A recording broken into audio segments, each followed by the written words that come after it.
गुलबर्गा शहर के टीपू सुल्तान चौक पर कल 21 अप्रैल को मस्जिद आयशा के इमाम मौलाना जाकिर राशिदी साहब जो कि मगरिब के वक्त घर से मस्जिद जा रहे थे, रास्ते में एक सर्कल इंस्पेक्टर और 2 कांस्टेबल ने मौलाना को रोककर उन पर लाठी चलाई। ये खबर गुलबर्गा शहर में आग की तरह फैल गई, जिसके बाद गुलबर्गा के कुछ जिम्मेदार मौलाना के घर पहुंचे और वक्त के नाजुक हालात को नज़र में रखते हुए गुलबर्गा पुलिस कमिश्नर और डिप्टी कमिश्नर ऑफ पुलिस से फ़ोन पर बात कर मौलाना पर लाठी का इस्तेमाल करने वाले ऑफिसर्स को सस्पेंड करने की मांग की। आज गुलबर्गा पुलिस कमिश्नर और डिप्टी कमिश्नर ऑफ पुलिस ने इस हरकत पर अफसोस का इजहार करते हुए मौलाना से माफ़ी मांगी और ये तयक़ुन दिया कि जल्द से जल्द इंक्वायरी कर एक्शन लिया जाएगा और कहा मुस्तकबिल में पेशमाम और मौज़न का ख्याल रखा जाएगा और तमाम मस्जिद के पेशमाम और मौज़न को पास देने की भी बात कही गई। आज सुबह हम इलियास सेठ, वहाज बाबा एडवोकेट साहब, असगर साहब और जो है हमारे कलीम एडवोकेट साहब, आरिफ साहब मनियार, ये सब हजरात मिलकर डिप्टी कमिश्नर ऑफ पुलिस साहब से मुलाकात भी किए। उन्होंने भी जो है कल के वाक़े पर माफ़ी मांगी और कहा कि भाई जिसने ये हरकत की है मुझसे उस पर जो है एक्शन लेंगे। उसके बाद फिर कमिश्नर साहब से भी मुलाकात हुई, उन्होंने भी यही कहा कि भाई उन्होंने भी माफ़ी मांगी और कहा कि भाई ये जो हरकत है हम इस पर शर्मिंदा हैं और जिसने ये हरकत की है उस पर सख्त से हम सज़ा देंगे और उस पर एक्शन लेंगे, इस तरह उन्होंने कहा है। इन्वेस्टिगेशन कराने की बात की है जी, इन्वेस्टिगेशन कराते बोलकर बोले हैं। इसलिए मैं तमाम हमारी मिल्लत इस्लामिया से हमारी गुजारिश है कि भाई हम जो है रमज़ान में इन क़वानीन का फॉलो करें और इंशाअल्लाह उन्होंने ये भी कहा है कि भाई अगली बार इस तरह इमाम और मुअज्जिनीन पर इस तरह की हरकत नहीं करेंगे। कल बाद नमाज मगरिब टीपू सुल्तान चौक पर एक हादसा पेश आया था, जिसमें सोशल मीडिया पर जब वो बात वायरल हुई तो वहाँ पर उनके घर पर हम सभी लोगों ने जा कर तमाम मालूमात हासिल करने के बाद पता चला कि एक सीपीआई, 2 कांस्टेबल, एक ड्राइवर ने मिलकर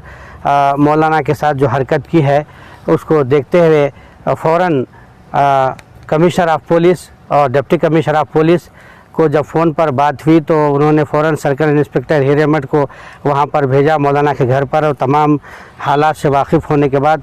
डिप्टी कमिश्नर और पुलिस कमिश्नर ने यहाँ सुबह में 11:30 बजे आने के लिए कहा था। तो इसी तरह से आज यहाँ पर एक मेमोरेंडम दिया गया, जिसमें मौलाना अतीकुर रहमान, मोहसिन और एजाज़ अली के अलावा सभी हम लोग यहाँ पर मौजूद थे और यहाँ पर ये डिमांड किया गया है कि मौलाना के साथ जो मामला पेश हुआ है उसकी इंक्वायरी की जाए, तहक़ीक़ात की जाए और इमीडिएटली जो भी पुलिस वालों ने ये हरकत की है उनको मुअत्तल किया जाए। तो चुनाचे इस दौरान डिप्टी कमिश्नर ऑफ पुलिस किशोर बाबूजी ने अपने डिपार्टमेंट की तरफ से बहुत ही शर्मिंदगी का और अफसोस का इजहार करते हुए मौलाना से उन्होंने माफ़ी चाही और उसके बाद commissioner of police Satish Kumar साहब ने भी जब उनसे मुलाकात की तो उनको देखते ही पुलिस कमिश्नर ने कहा कि आप वाकई सीनियर हैं, मैं भी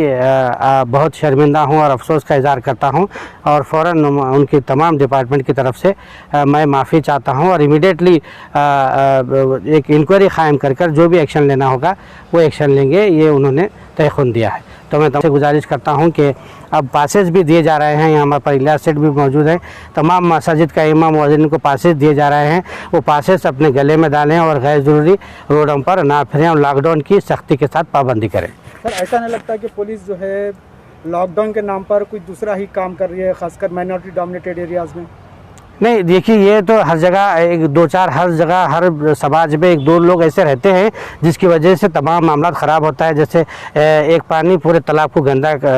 एक मछली पूरे तालाब को गंदा कर देती है, वैसी बात है। उस पर हम नज़र रखे हुए हैं। कल भी मीटिंग भी हमारे वहाज बाबा साहब, इलियास सेठ, नासिर उस्ताद साहब और हम यहाँ पर जो आरिफ अली मनियार साहब सब मौजूद थे। इस दौरान रमज़ान में जो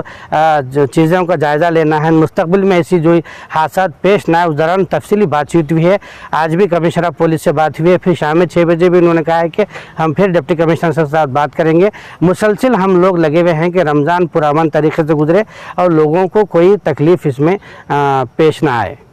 कल जो वाक़या हुआ है, मगरिब की नमाज के लिए मौलाना जाकिर साहब जा रहे थे, उस वक्त ये वाक़या पेश आया। कुछ पुलिसों ने उन पर हमला किया। हालांकि इनके चेहरे से, इनके शबात से मालूम होता है कि एक बहुत बड़े आलिम है। फिर भी ये पुलिस वालों की बदमाशी कहिए, ये ज़्यादती कहिए कि मालूम होता है चेहरे से, लिबास से ये शख्स कौन है, ये कैसा है, फिर भी बदमाशी करके मारे हैं। तो इसके लिए हम पुलिस कमिश्नर सतीश कुमार साहब से मुलाकात की है। उन्होंने एश्योरेंस दिया है कि उस पर एक्शन लिया जाएगा और उसको सस्पेंड भी करने की हम कुछ करेंगे इसके लिए। तो फिर सतीश कुमार साहब ने तहे दिल से माफ़ी मांगा है कि मैं माफ़ी चाहता हूँ, हमारे पुलिस वालों की वजह से ऐसा हुआ है, आइंदा ऐसा नहीं होगा। और मैं पासेस भी इशू कर रहा हूँ, इंशाल्लाह वो पासेस भी सबको दिए जाएंगे। किसको दिए जाएंगे सर? ये पासेस पूरे उलमाओं को, मसाजिद के आइमाओं को और मौज़नीन को और वहाँ के एक दो मुसल्ली हैं उनको ये पासेस, हर मस्जिद के लिए 5-5 पासेस दिए जाएंगे। और तरकारी वालों के लिए भी पासेस जो है वो भी दिए जाएंगे, वो भी हर सर्कल, हर एरिया सर्कल को दिया जा रहा है। कल शाम में मौलाना जाकिर साहब के साथ जो अननेसेसरी तौर पर, गैर ज़रूरी तौर पर उनके ऊपर जो लाठी चार्ज हुई, इसी तरीके से गाली गलौज से बात की गई, ये तमाम बातों को डीसीपी और कमिश्नर साहब को हम तमाम जिम्मेदारान ने, जनाब एजाज साहब, अतीकुर रहमान साहब, मोहसिन साहब और यहाँ पर मौजूद तमाम लोगों ने एड्रेस किया है इन बातों को, और इस बातों का सख्त से सख्त नोट लिया जाएगा। हमारी लड़ाई कोरोना वायरस से है, हमें पूरा यूनाइटेडली कोरोना वायरस से लड़ना है, बल्कि ऐसे जो खतरनाक तरीके से जो अत्याचार होता है इनके ऊपर सख्त से सख्त कार्रवाई होनी चाहिए, वरना ये मैसेज बड़ा गलत मैसेज जा रहा है। जबकि पूरे देश भर में पुलिस डिपार्टमेंट की रिस्पेक्ट हो रही है,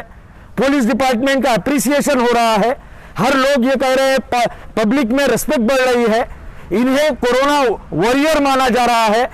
वैसे लोग इस तरीके की हरकत कर कर पूरे पुलिस डिपार्टमेंट की इमेज को टर्निश करते हैं,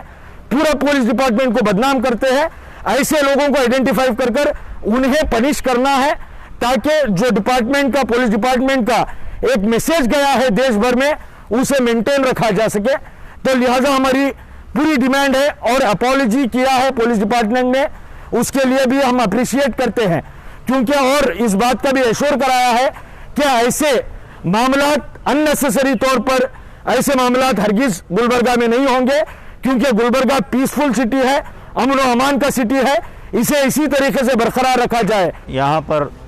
कल एक 6 बजे मगरिब की नमाज के बाद एक जो हादसा हुआ, उसी ताल्लुक़ से जनाब असगर चुलबुल साहब, मैं घर पर उनके पहुँचे और पूरा केस देखा। मोहसिन साहब ने, हमारे 24 ने कल फ़ोन किया ऐसा ऐसा हुआ बोलकर। उसके बाद हम लोगों ने पूरे मिलकर वहाँ पर सर्कल साहब को बुलाया, सर्कल साहब को बुलाकर बात की कि यह हादसा क्यों हुआ। उसके बाद ये तय पाया गया कि कल हम कमिश्नर साहब के पास जाएंगे और रिटर्न में कंप्लेंट देंगे। तो आज असगर चुलबुल साहब, वहाद बाबा साहब, आरिफ मनियार साहब, मैं और हमारे नासिर उस्ताद साहब भी फ़ोन करे कमिश्नर साहब को, पूरे मिलकर यहाँ पर आए। आकर कमिश्नर साहब ने खुद अपने हाथ से एक केस को अपने हाथ से लिया है, और इंशाल्लाह एक केस को उन्होंने देखेंगे और इंक्वायरी करेंगे। इसके अंदर इंक्वायरी कर क्या होता है वो करेंगे। मैं गुलबर्गे के फेसबुक यूज़र से कहना चाहता हूँ कि आप लोग फ़िक्र मत करिए, ऐसे हादसों में कुछ भी होगा तो हम लोग जिम्मेदार हैं, इंशाल्लाह हम आगे आएंगे, कोई चुप नहीं है। एक सिचुएशन ख़राब है, सिचुएशन के सरना है, इसीलिए मैं गुलबर्गे के आवाम से कहना चाहता हूँ, कुछ भी हो हमसे रब्ता करें और इंशाल्लाह हम खुद भी वहाँ पर पहुँच कर जो हो सकता है हम इंशाल्लाह करेंगे।